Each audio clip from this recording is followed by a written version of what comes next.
রাষ্ট্র কাঠামোর পরিবর্তনে সচেতনতার সাথে এগোচ্ছে বিএনপি, জানালেন মির্জা ফখরুল। কালকের মধ্যে সব দলকে জুলাই সনদের খসড়া পাঠাবে ঐকমত্য কমিশন। নেত্রকোনায় এনসিপির পথসভা, জাতীয় নির্বাচনের আগে গণপরিষদ ভোট চাইলেন নাহিদ। বললেন, জনগণই ঠিক করবে আগামীর সংবিধান। শুল্ক ইস্যুতে যুক্তরাষ্ট্রে মঙ্গলবার শুরু হচ্ছে তৃতীয় দফা বৈঠক। নেতৃত্ব দেবেন বাণিজ্য উপদেষ্টা। 25টি বোয়িং কিনবে বাংলাদেশ। মাইলস্টোন ট্র্যাজেডিতে মৃতের সংশোধিত তালিকা। স্বাস্থ্য মন্ত্রণালয়ের হিসেবে প্রাণহানি 34, বিধ্বস্ত ভবন থেকে বিমান বাহিনীর আলামত সংগ্রহ।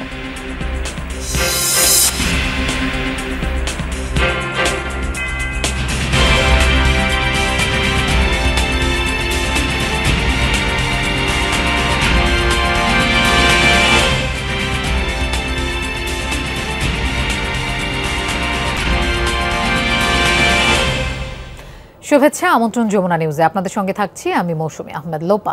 এতক্ষণ শিরোনাম দেখছিলেন। রাষ্ট্র কাঠামো সংস্কারে সচেতনতার সাথে এগোচ্ছে বিএনপি, এমন মন্তব্য করেছেন দলটির মহাসচিব মির্জা ফখরুল ইসলাম আলমগীর। রাজধানীর ব্র্যাক সেন্টারে পদ্মা ব্যারেজ ও দ্বিতীয় পদ্মা সেতু বাস্তবায়ন জাতীয় কমিটি আয়োজিত সেমিনারে এই মন্তব্য করেন। সেমিনারে মির্জা ফখরুল আরও বলেন, জাতীয় ঐক্য তৈরি হয়েছে, এটিকে কাজে লাগাতে পারলে সফলতা আসবে। বিএনপি একটি ট্রানজিশন পিরিয়ড পার করছে উল্লেখ করে মহাসচিব বলেন, এখন একটি রাজনৈতিক কমিটমেন্ট প্রয়োজন। মির্জা ফখরুল আরও বলেন, বিএনপি জনগণের প্রয়োজনীয়তার বিষয়ে সচেতন। পদ্মা ব্যারেজ এবং দ্বিতীয় পদ্মা সেতুর প্রয়োজনীয়তা উল্লেখ করে তিনি জানান, দক্ষিণাঞ্চলের অনেক অংশ বসবাস উপযোগিতা হারিয়েছে। এসব বিষয়ে সিদ্ধান্ত নিতে হবে। জাতীয় ঐক্যকে সামনে নিয়ে আমরা যদি সবাই আমাদের মূল বিষয়গুলোকে সামনে আনতে পারি, সেই বিষয়গুলো যদি কাজ করে চিন্তার ঐক্যমতা যদি থাকে, তা নিঃসন্দেহে আমরা সফল হব। আমি এইটুকু বুঝি যে আমার দেশের মানুষের যে পালস, সেটা আমি বুঝি। আমার দেশের মানুষ উপরে উঠতে চায়, উন্নতি চায়, একটা সত্যিকার অর্থে গণতান্ত্রিক ব্যবস্থা চায়, এবং সেই গণতান্ত্রিক ব্যবস্থার মধ্যে দিয়ে কিন্তু সমস্ত বিষয়গুলোর সমাধানের পথ খুঁজে পাওয়া যাবে। জুলাই সনদের খসড়া তৈরি করা হয়েছে, আগামীকালের মধ্যে সব দলের কাছে সেটা পাঠানো হবে জানিয়েছেন জাতীয় ঐকমত্য কমিশনের সহ সভাপতি ডক্টর আলী রিয়াজ। সকালে জাতীয় ঐকমত্য কমিশনের সাথে রাজনৈতিক দলের দ্বিতীয় দফায় 18তম দিনের বৈঠকের শুরুতে একথা বলেন তিনি। জানান, দলগুলো দ্রুত মতামত দিলে আগামী 3 দিনের মধ্যে আলোচনা শেষ করতে চায় ঐকমত্য কমিশন। এ সময় তিনি জানান, এখন পর্যন্ত 10টি বিষয় ঐকমত্য হয়েছে, 7টি নিয়ে আলোচনা চলছে। আজকের বৈঠকে রাষ্ট্র পরিচালনার মূলনীতি ও মৌলিক অধিকার নিয়ে আলোচনা হবে।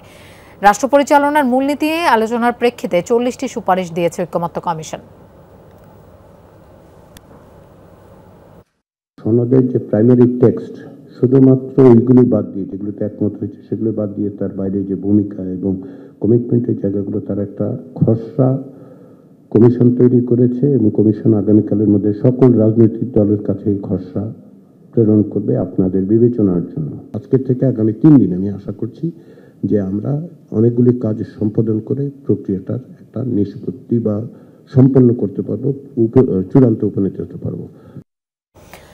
নির্বাচন কমিশনে দলের আয় ব্যয়ের হিসাব জমা দিয়েছে বিএনপি। দলটির আয় 15,65,04,842 টাকা, ব্যয় হয়েছে 4,80,04,823 টাকা, উদ্বৃত্ত 10,85,90,019 টাকা। আওয়ামী লীগ বাদে নিবন্ধিত 50টি দলকে আয় ব্যয়ের হিসাব দিতে চিঠি দিয়েছে নির্বাচন কমিশন।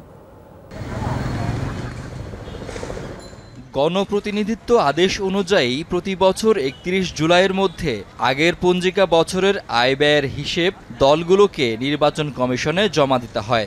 এই বাধ্যবাধকতা মেনে দলের আয় ব্যয়ের হিসেব নিয়ে নির্বাচন কমিশনে যায় বিএনপির প্রতিনিধি দল, যার নেতৃত্ব দেন সিনিয়র যুগ্ম মহাসচিব রুহুল কবির রিজভী। সিনিয়র সচিব আক্তার আহমেদের কাছে দলের আয় ব্যয়ের হিসেব জমা দেন তিনি। জাতীয় নির্বাহী কমিটির মাসিক চাঁদা, বই পুস্তক বিক্রয়, বিভিন্ন ব্যক্তি ও প্রতিষ্ঠান হতে অনুদান, ব্যাংক হতে অর্জিত সুদ, এটা হচ্ছে আমাদের সোর্স, আমাদের আয়ের সোর্স। বিএনপি জানায়, দলের আয় 15,94,94,842 টাকা, ব্যয় হয়েছে 4,80,04,823 টাকা, আর দলের তহবিলে উদ্বৃত্ত আছে 10,85,90,019 টাকা। আইন শৃঙ্খলা পরিস্থিতি উন্নত হয় এবং কোনো ভোটার যত ভয় না পায় যে ভোট কেন্দ্রে গেলে পরে কোনো ধরনের মানে আশঙ্কা থাকতে পারে, কোনো ভয়ভীতি থাকতে পারে, এগুলো নিরসন করার দায়িত্ব সরকারের। আর নির্বাচনকে অবাধ সুষ্ঠু করা এবং সেই সুষ্ঠু করতে গিয়ে নির্বাচন কমিশনের যে ক্ষমতা, সেই ক্ষমতা তো সংবিধানের দ্বারা রয়েছেই, তার তো স্বাধীনতা রয়েছে। সেই ক্ষেত্রে নির্বাচন কমিশন আরও বড় দায়িত্ব পালন করতে হবে তাদেরকে। নির্বাচন কমিশন নিবন্ধিত 50 দলকে আয় ব্যয়ের হিসেব দিতে চিঠি দেয়, তবে আওয়ামী লীগের নিবন্ধন স্থগিত থাকায় তাদের চিঠি দেয়নি কমিশন। আরপিও অনুযায়ী পরপর 3 বছর আয় ব্যয়ের হিসেব জমা না দিলে সংশ্লিষ্ট দলের নিবন্ধন বাতিলের বিধান আছে। শাকিল হাসান, যমুনা নিউজ, ঢাকা। বাংলাদেশের জনগণই ঠিক করবে আগামীর নতুন সংবিধান। নেত্রকোনায় এনসিপির জুলাই পদযাত্রায় এমনটাই বললেন দলের আহ্বায়ক নাহিদ ইসলাম। দুপুরে শহরের মুক্তারপাড়া ব্রিজ এলাকা থেকে পদযাত্রা বের করেন এনসিপি নেতারা। পরে পুরাতন কালেক্টরেট মাঠে অনুষ্ঠিত হয় সমাবেশ। পথসভায় নাহিদ আরও বলেন, দেশের উন্নয়নে অন্তর্ভুক্তিমূলক একটি সংবিধান প্রয়োজন। এ সময় জাতীয় নির্বাচনের আগে গণপরিষদ ভোটের দাবিও উঠে আসে আহ্বায়কের কণ্ঠে। তাগিদ দেন অভ্যুত্থানের সব হত্যাকাণ্ডের বিচার নিশ্চিতের। পথসভায় অংশ নেন দক্ষিণাঞ্চলের মুখ্য সংগঠক হাসনাত আবদুল্লাহ, উত্তরাঞ্চলের মুখ্য সংগঠক সার্জিস আলম, সদস্য সচিব আক্তার হোসেন সহ কেন্দ্রীয় নেতারা। সভায় রাষ্ট্র সংস্কারের অঙ্গীকার আবারও তুলে ধরেন তারা। আহ্বান জানান জুলাই সনদ আদায়ে 3 আগস্ট সবাইকে ঢাকায় জড়ো হওয়ার। পরে শেরপুরে পথসভা ও গণসংযোগ করবে দলটি। বাংলাদেশের অভ্যুত্থানকারী জনতা বাংলাদেশের আগামীর নতুন সংবিধান নির্ধারণ করবে। যে ফ্যাসিস্ট বাহিনী এই ধরনের হত্যাযজ্ঞ করেছে, 16 বছরে মানুষকে নির্যাতন করেছে, অনেকগুলো গণহত্যা করেছে, মানুষের টাকা লুট করেছে, সেই ফ্যাসিস্ট সরকার এবং তার বাহিনীর বিচার করতে হবে। মার্কিন বাড়তি শুল্ক নিয়ে যুক্তরাষ্ট্রের প্রধান বাণিজ্য আলোচনাকারী সংস্থা ইউএস ট্রেড রিপ্রেজেন্টেটিভ ইউএসটিআর এর সাথে 29 ও 30 জুলাই তৃতীয় দফায় বৈঠকের সময় পেয়েছে বাণিজ্য মন্ত্রণালয়। আগামীকাল সন্ধ্যায় রওনা দেবে প্রতিনিধি দল। 1 আগস্টের মধ্যেই শুল্কের বিষয়ে ফলাফল পাওয়ার সম্ভাবনা আছে। দুপুরে সচিবালয়ে বাণিজ্য সচিব মাহবুবুর রহমান এই তথ্য জানান। তিনি বলেন, এই বৈঠকে যোগ দেবেন বাণিজ্য উপদেষ্টা শেখ বশিরউদ্দিন, নিরাপত্তা উপদেষ্টা ডক্টর খলিলুর রহমান ও বাণিজ্য সচিব। এ সময় মাহবুবুর রহমান আশা করেন, ভিয়েতনাম ও ভারতের ক্ষেত্রে যে পরিমাণ বাড়তি শুল্ক কমানো হয়েছে, বাংলাদেশের ক্ষেত্রেও একই সিদ্ধান্ত নেওয়া হবে। সচিব আরও জানান, যুক্তরাষ্ট্র থেকে 25টি বোয়িং বিমান কেনার অর্ডার দেওয়া হয়েছে। বলেন, বোয়িংয়ের ব্যবসা মার্কিন সরকারের নয়, বোয়িং কোম্পানির। ভারত, ভিয়েতনাম 100টি করে অর্ডার দিয়েছে, ইন্দোনেশিয়া দিয়েছে 50টি। এরকম অর্ডার বিভিন্ন দেশ দিয়েছে। বোয়িং কোম্পানি তাদের সক্ষমতা অনুযায়ী সরবরাহ করবে। অর্ডারের বোয়িং পেতে অনেক সময় লাগবে। আমরা তাদের সকল খসড়ার জবাবগুলো পাঠিয়েছি, আমাদের অবস্থানগুলো সেখানে লিখে দিয়েছি। এরপরে আমরা তাদের কাছে সময় চেয়েছিলাম, সেই সময় আমাদেরকে তারা দিয়েছে 29-30 তারিখে আমাদের ওয়াশিংটনে বৈঠক হবে ইউএসটিআর এর অফিসে। তো সেখানে আমাদের আলোচনা হবে। জুলাই গণ অভ্যুত্থানে শহীদ পরিবারগুলোর স্থায়ী বসবাসের জন্য ফ্ল্যাট প্রকল্প গ্রহণ করেনি একনেক সভা। খরচের হিসাব মূল্যায়ন করার নির্দেশনা দেওয়া হয়েছে। সভা শেষে এই তথ্য জানান পরিকল্পনা উপদেষ্টা ডক্টর ওয়াহিদুদ্দিন মাহমুদ। এছাড়া বিভিন্ন মন্ত্রণালয়ে জুলাই যোদ্ধাদের জন্য বিভিন্ন সাহায্য ভাতা চালু আছে। এসব উদ্যোগগুলোকে সমন্বয় করে জুলাই আবাসন প্রকল্প বাস্তবায়নের পরামর্শ এসেছে আজকের একনেক সভায়। ব্যয়ের প্রাক্কলন আরও যথাযথ হওয়া উচিত ছিল বলে মনে করছি। এটি ভালো উদ্যোগ, কিন্তু আবাসনের ব্যবস্থা শুধু ঢাকাতেই কেন তৈরি করা হবে তা নিয়ে প্রশ্ন এসেছে।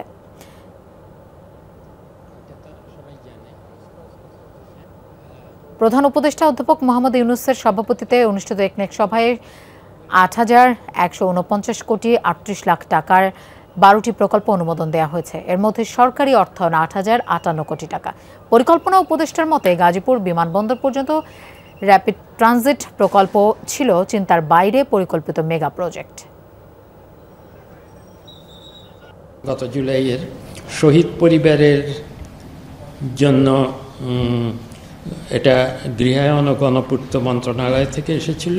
এটা একটা ভালো উদ্যোগ বলে আমরা মনে করেছিলাম, কিন্তু এটা আমরা এখন গ্রহণ করিনি। তার কারণ আমরা এটার কাগজপত্রগুলো দেখে আমাদের মনে হয়েছে এটার যথাযথভাবে এটার খরচের মূল্যায়ন হওয়া উচিত টেন্ডারে যাওয়ার আগে। মাইলস্টোন স্কুল অ্যান্ড কলেজে বিমান বিধ্বস্তের ঘটনায় জাতীয় বার্ন ইনস্টিটিউটে ভর্তি আছেন 34 জন। তাদের মধ্যে 4 জনের অবস্থা এখনও সংকটাপন্ন বলে জানিয়েছেন ইনস্টিটিউটের ভারপ্রাপ্ত পরিচালক ডাক্তার নাসির উদ্দিন। দুপুরে এক ব্রিফিংয়ে এই তথ্য জানান তিনি। বলেন, এখন পর্যন্ত দগ্ধদের বিদেশে নেয়ার বিষয়ে কোনো সিদ্ধান্ত হয়নি। এদিকে মাইলস্টোন স্কুল অ্যান্ড কলেজে বিমান বিধ্বস্তের ঘটনায় স্বাস্থ্য মন্ত্রণালয়ের সংশোধিত তালিকায় মৃতের সংখ্যা বলা হয়েছে 34 জন। স্বাস্থ্য মন্ত্রণালয় জানায়, শনাক্ত হয়নি এমন 5টি মরদেহ ছিল সিএমএইচে, যেগুলোর ডিএনএ পরীক্ষা শেষে পরিবারের কাছে হস্তান্তর করা হয়। একটি মরদেহের খণ্ডাংশকে আলাদা হিসাব করায় প্রকৃত সংখ্যা নিয়ে ধোঁয়াশা ছিল বলে জানায় মন্ত্রণালয়। এদিকে জাতীয় বার্ন ইনস্টিটিউটে চিকিৎসাধীন 23 জনের অবস্থা উন্নতির দিকে। এদের মধ্যে 2 জনকে ছাড়পত্র দেওয়া হয়েছে। শনিবারও পরিবারের কাছে হস্তান্তর করা হয় 2 শিক্ষার্থীকে। এখন সর্বমোট অ্যাডমিটেড রোগী আছে আমাদের 34 জন। এই 34 জনের মধ্যে 28 জন হচ্ছে বাচ্চা চাইল্ড, আর অ্যাডাল্ট আছে 8 জন। এই 8 জনের মধ্যে 5 জন মহিলা এবং 3 জন পুরুষ।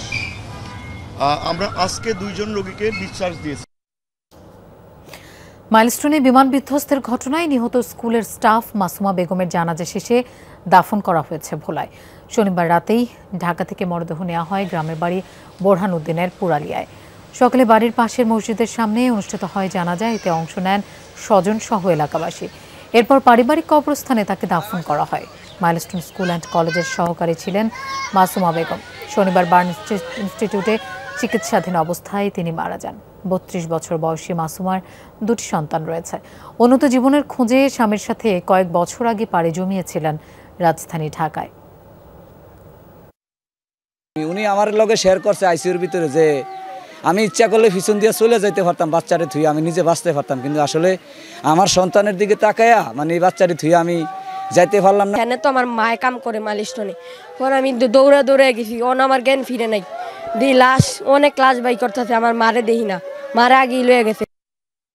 মাইলস্টোন স্কুল অ্যান্ড কলেজের বিমান দুর্ঘটনায় ক্ষতিগ্রস্ত স্কুল ভবনে আলামত সংগ্রহ করেছে বিমান বাহিনীর তদন্ত দল। তদন্ত সংস্থা জানিয়েছে, স্কুল ভবনটি কর্তৃপক্ষের কাছে হস্তান্তরে তাদের এই প্রয়াস। তবে এখনও দুঃসহ স্মৃতি তাড়া করছে শিক্ষার্থী ও অভিভাবকদের। মানসিক ট্রমা কাটাতে চলছে কাউন্সেলিং। মাইলস্টোন স্কুল অ্যান্ড কলেজের স্কুল ভবনের সামনে বিমানটি বিধ্বস্ত হওয়ার পর ছড়িয়ে ছিটিয়ে যায় এর বিভিন্ন ছোট ছোট টুকরো। বিমান বাহিনীর সদস্যরা মেটাল ডিটেক্টরের মাধ্যমে সেগুলি উদ্ধার করছেন।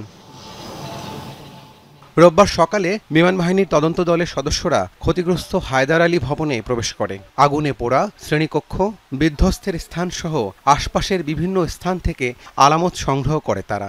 আনুষ্ঠানিকভাবে তদন্ত দল কথা না বললেও জানানো হয়, স্কুল কর্তৃপক্ষের কাছে ভবনটি হস্তান্তরের প্রক্রিয়ার অংশ হিসেবে কাজ করছেন তারা। এদিকে ভয়াবহ ঘটনার 6 দিন পার হলেও এখনও মানসিক অস্থিরতা কাটেনি অভিভাবক, শিক্ষার্থী সহ সকলের। এদিন বিদ্যালয়ের নির্দিষ্ট কাউন্সেলিং সেন্টারে শিক্ষার্থী অভিভাবকদের মানসিক ট্রমা কাটাতে কাউন্সেলিং করানো হয়। এই যে বাচ্চাগুলো ট্রমার মধ্যে আছে, এটা কখন ঠিক হবে? দেখেন, এটা তো একটা সময়ের ব্যাপার।